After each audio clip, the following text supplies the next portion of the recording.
mga espiro mamana na sad ta. Ug diri mga espiro yung oras is alas 2 sa hapon. So try nato diri ug natay makuha. So bali diri mga espiro is sulod dive ra ko.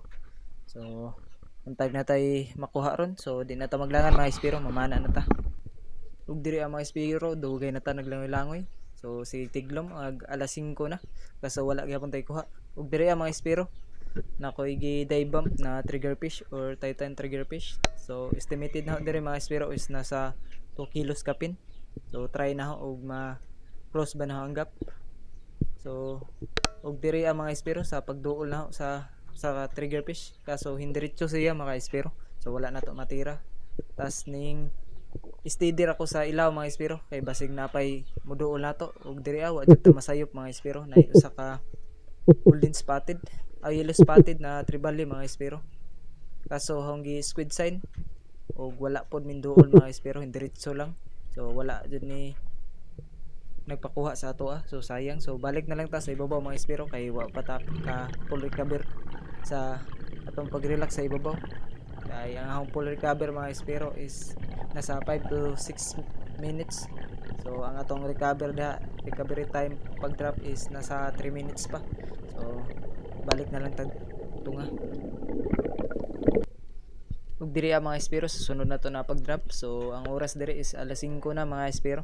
So hapit na mag alas 6 siguro. So diri ko mimpisto mga espiro kay da sa unahan sa naipangpang dapit. So nakoy nakita mga midnight snapper ug mga indangan nasa mga surahan mga espiro. Kaso og imo silang tiglomon da sa unahan so moderitso jud sila sa pangpang mga espiro magpalawom sila sa samot. So ang akong gibuhat diri nara ko sa ibabaw mga espiro dapit. So hawra silang gi attract sa sandusting mga espiro kay dagko kayong indangan diri So untag makaiban ta.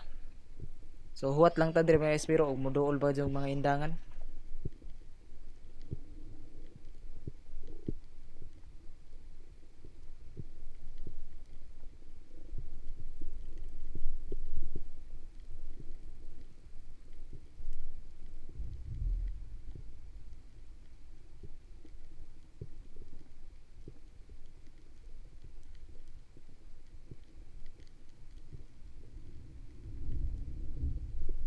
Diri ang mga espiro so sa minuto na to na paghuwat sa ilaw. So induol na jud ang mga grupo sa indangan mga espiro ug diri pagtira nato naigo ang pinakadako nila mga espiro. So wala jud pa nasayop sa atong pag drop diri na bato. So nakakuha dito sa kabuok. So good size na rin mga espiro hapit na sa 2 kilos. So dako na. So maura sad ni atong kuha rong hapuna mga espiro ug pagkahuman na inguli na sad ko.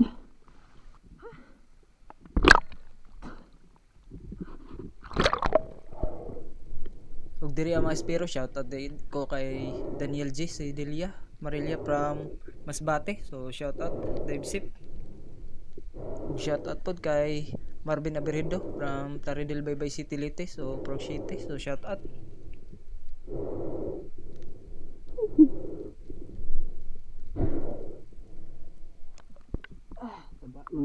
Ug diri ang mga espiro pag humana tog secure sa atong napana na isda. So ninguli na sad ko mga espiro kay hapon na.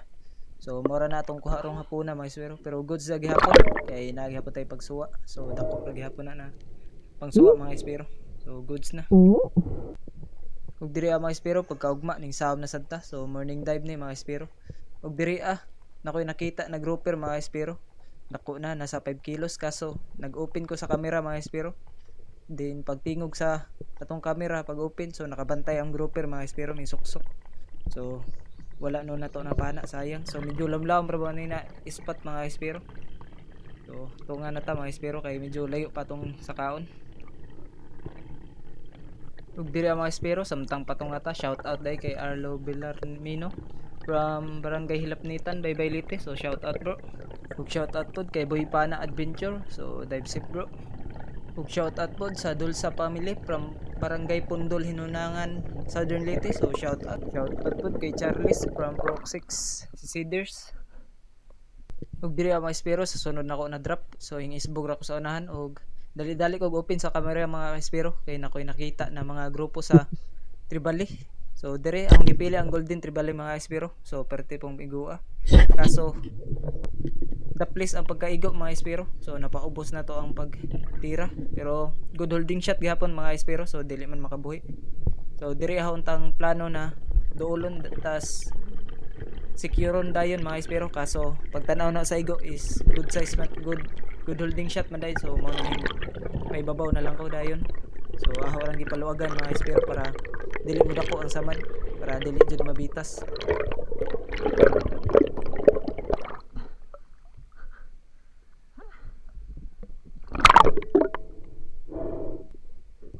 Ug diri ang mga espiro orang gipakapoy ang isda mga espiro kay para dili siya mabitas. So diri mga espiro ang kadakon dayon ng isda is nara sa 1 kilos kapin.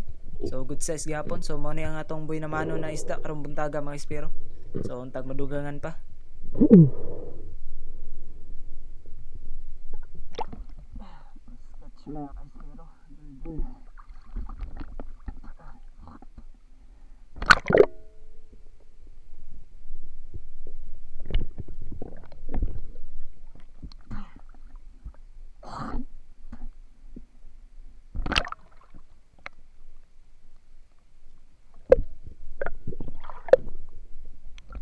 Mababa pa yung tama.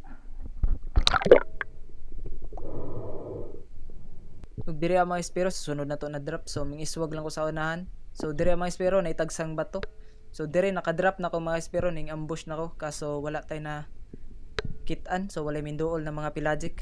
Ug diri mga espiro sa bato na atong gi naugan is nakoy mga nakita diha na kanang grupo sa mga suno mga espiro.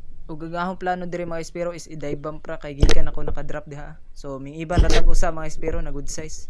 So perti sang igua kay ning atubang jud si nato. Ug diri ang mga espiro tagbaw kog bira sa atong shooting line kay na-stuck ang atong shop pero wa man kalagbas ang sima mga espiro. So mao nang ako rang gipugos og bira. So okay man pod mga espiro na secure man pod nato.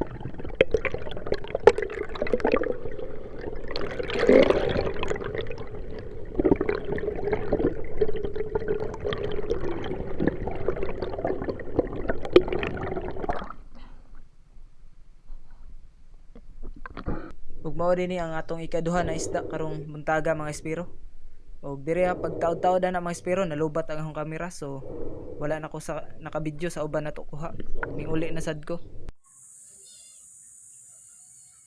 So mga espiro so mo pa day pag-uli nato no. So wa ta ka video sa pagdunggo nato sa daplin kay nalubat atong kamera sa atong kuan sport cam. So mo dinhi akong atong kuha mga espiro. So wa nato ni na video yung pagpana sa duha ka gout. Dako na gout. Kanira tong nabidyohan ang suno o golden. Nasa mga kapin po ning kilo po. Pero good sa ni mga espiro, kwarta gihapon. So dagko po ng gout to. So dire mga espiro, so daghang salamat. So stay tuned. Dire mga espiro, daghang salamat sa pagtanaw. Stay tuned, stay safe, dive safe and God bless.